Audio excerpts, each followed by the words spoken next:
Hello. Before I begin the Secret Sunday show, I wanted to take a moment to reset your expectations.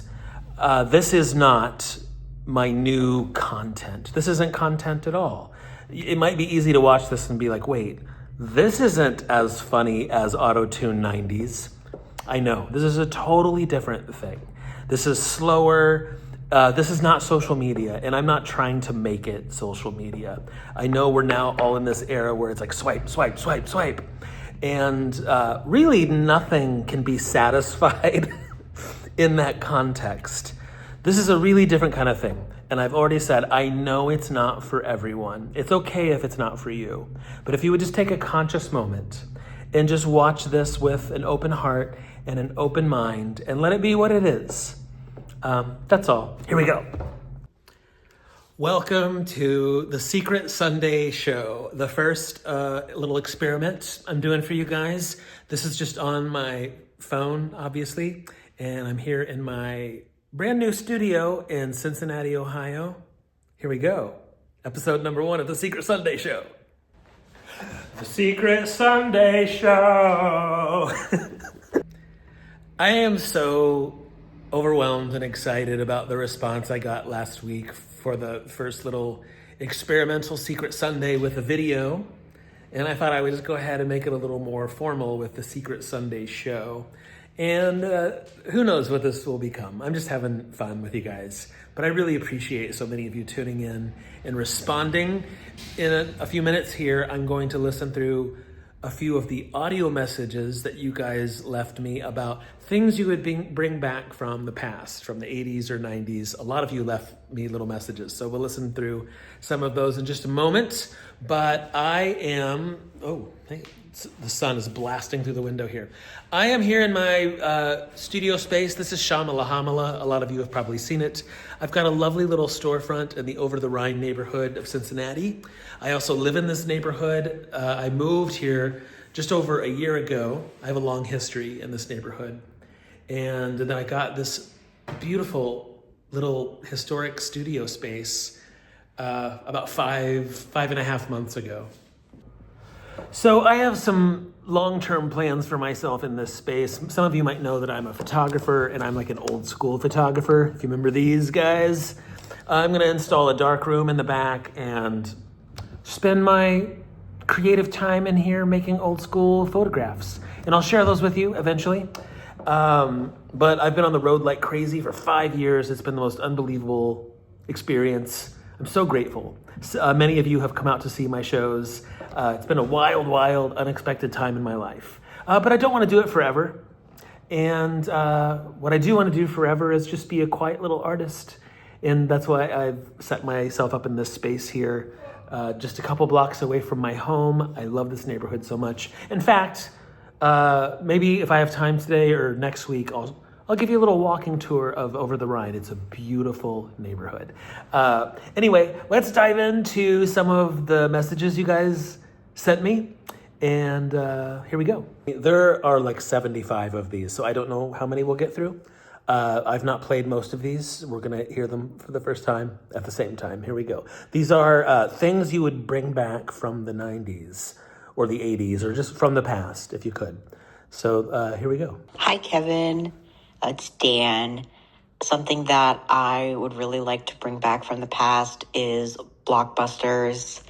I'm probably younger than, I didn't grow up in the 90s or anything like that, but in my town we had Blockbusters all the way up until I guess like 2010 must have been. And as a kid, that was just my favorite thing to do. It was like... Yeah, well, let's start off with the one that we all are going to agree on, is going to the video store. That's such a memory from being super young. I had a family member who owned like a local mom and pop video store, and they totally had like a beaded curtain, and behind the beaded curtain was, you know what? If you are familiar with my stories, you know I was a perverted child. So, God, going to pick out the movie on a Friday night, that's good stuff. I don't know exactly how one would bring this back, but one thing I miss from the 90s is I guess, the time before everybody had a cell phone, period. And I know some people had cell phones in the 90s, Yeah. but for most of the 90s, I was a teenager in a family that didn't have a lot of money, so I didn't have a cell phone. Well, I don't think, well, in the 90s, I had a pager. Like if you wanted to reach me, there was like this convenience store across the street from my apartment that had a payphone. So if I'd get a page, I would find a quarter, walk across the street, and call you back on a payphone. We're all getting very nostalgic. You've heard me, I'm not going to go on about this, but well, never mind. Lemonade, fritter frogs. What? Lemonade, fritter frogs. I don't know what that said. Hi, I would bring back physical music, like CDs, cassette tapes. Maybe not cassette tapes, they were super fiddly. But CDs and MP3 files. I miss knowing everything that was in my library. Yeah. I love repetition in terms of listening to songs. Some of you might not know, I was in a band in the era that transitioned from CDs to like Napster and LimeWire and all that stuff in the early days, right before iTunes. And it was difficult because we were like, nobody pays for music anymore. No one even buys CDs. You just download it. The thing that I would say I miss is it makes everything a little less special when it's just, you have everything. And it's just like every song you could think of, you could play it right now on your phone, which is kind of amazing in a way, but also it does kind of make everything less special. I have recently gotten into vinyl. I collect records now, and it's really the main way I listen to music in my house. I have a record player. You put on a record, it's a different way to listen to music for sure. I highly recommend it. Ora, friends of Kevin. And Kevin, hi, from New Zealand. Hello. This is Marianne. My message is, I miss independent shops. I miss haberdashery stores. We have a shop called Spotlight, which is like your Joanne, which you've lost. And I miss that, the variety of choice that we used to be able to get. I really miss independent stores. Yeah, I'm in mine right now. Here's Shamala Hamala. It's a little independent shop. Actually, this place, what do I want to say about this? I do think we're in a weird transition period. Like technology is making it possible to just get everything at once, fast, immediate, overnight, even delivered to your doorstep, which is incredible. But, I really do think that this era is a transition. I think that all of us are like hungry for like real things you can hold in your hand, a little simpler, a little smaller. I think the next era will be a return to the things we're all missing. God, it better be. Hi, Kevin. Love the idea of a Sunday show. I think that is fabulous. And it also goes along with something I miss from the past, which is the Wonderful World of Disney presentations they did every Sunday evening when I was growing up.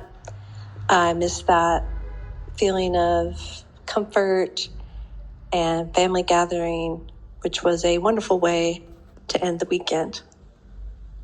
Yeah, that's one thing we don't think about anymore is when there was like a much smaller selection or smaller choice.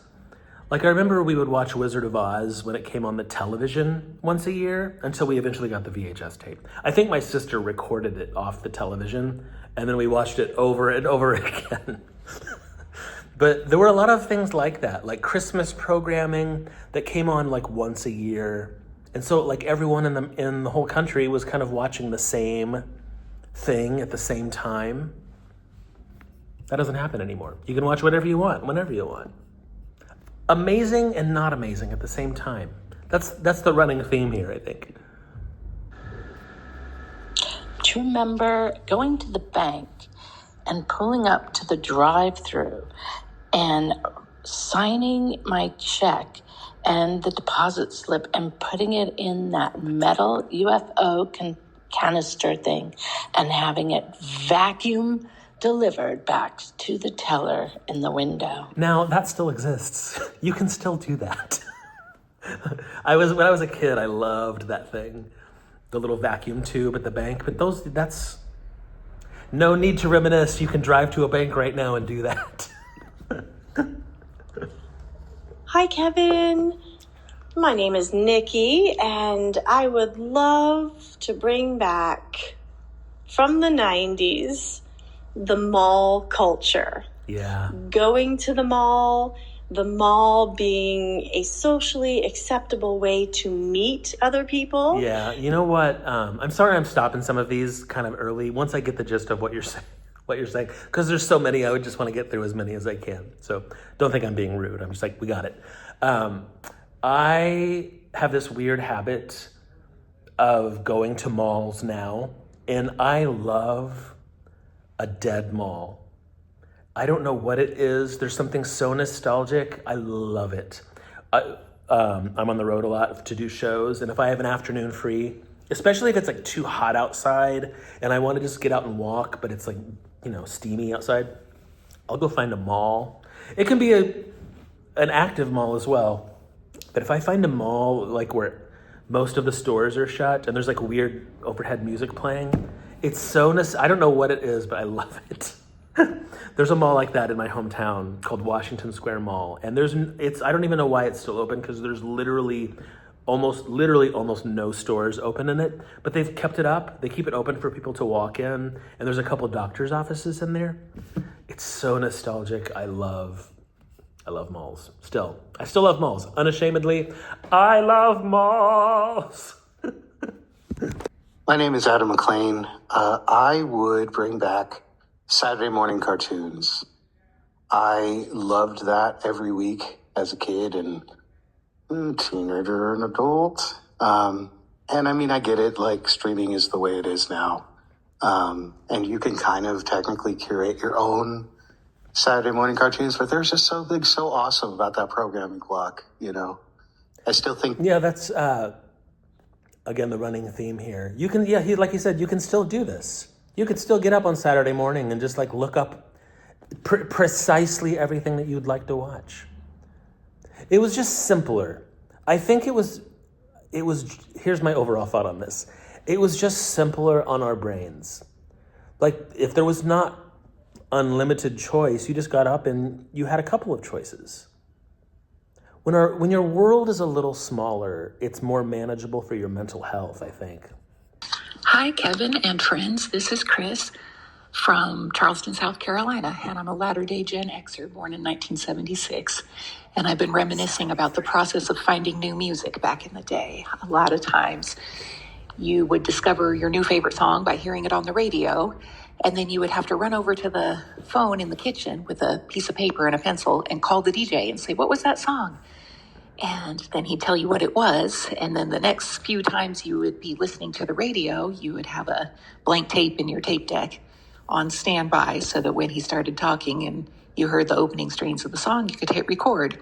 And do you remember the mixtapes that we would all make always had like little bits of the DJ talking in some of the songs? Because they would like talk all the way up until the voice started singing. So there were always little bits of the DJ talking on your mixtape. Kevin James Thornton, I would follow you anywhere. You are hysterical, and I absolutely adore you.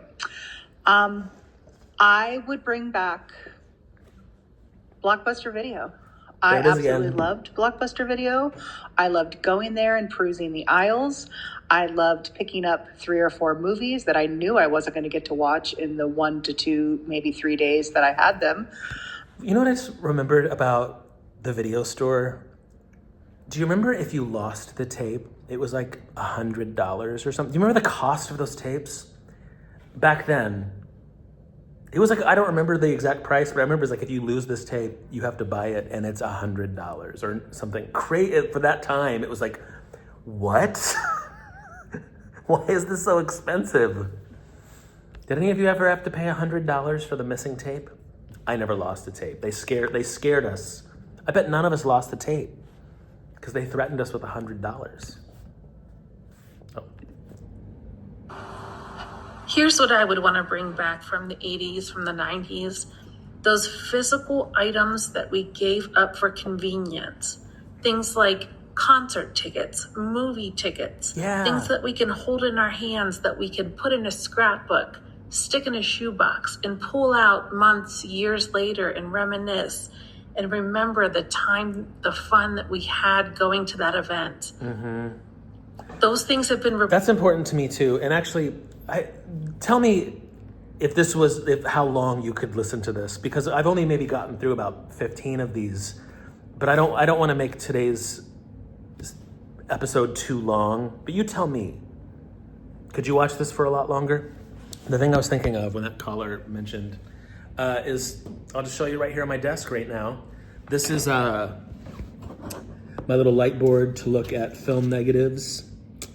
And this right here is my projector to make photographic prints. And a thing that I care about, maybe I said this recently, I went home for Christmas, and at my parents' house in the closet, there are boxes and boxes of old photographs of my whole childhood into my teenage years and into college. And fairly regularly on holidays, we pull out those boxes and start pulling out all those pictures. And it's so special. And it's a bonding time with my family. And there's something about like here's a slide, like holding these pictures and remembering them. They're not common, they're special.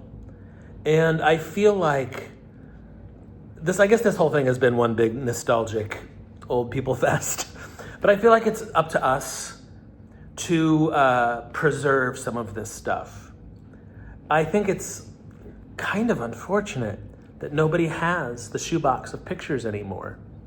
Young people today, all of your memories are just in the cloud. So I care about pictures.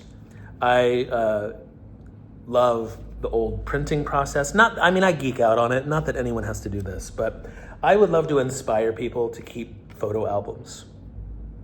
It's special to pull those down and remember. It's less special when it's just like so common on your phone and it's disposable. I think that's been the running theme here. Yeah. Okay, so this was an experiment today. I would love to hear your feedback on like the right length of this thing. Like, is it just like 10, 15 minutes or is it an hour? I would make an hour show if it seemed watchable. You guys, thank you so much for your support and thank you for coming with me on this weird little experiment. And the quick thing I will just name drop is I have a ton of shows coming up and my book is coming out. It would mean a lot to me if you would pre-order it. I know if the pre-order thing doesn't matter to you, but because if you're gonna get the book, you'll just get it when you get it.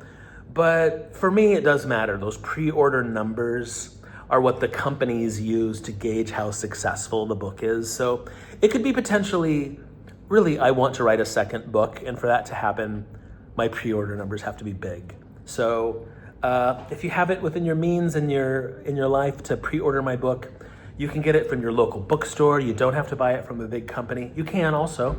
Pretty much anywhere you buy it is gonna report those numbers.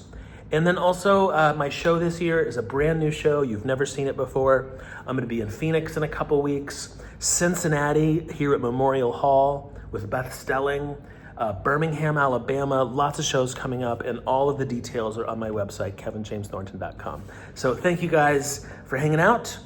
And there's gonna be a new prompt for audio recordings, but I don't know what it is yet because I'm gonna write the message in your email a little later this afternoon. So check your email for what for next week's audio prompt is. And let me know what you think. Have a great week. Bye.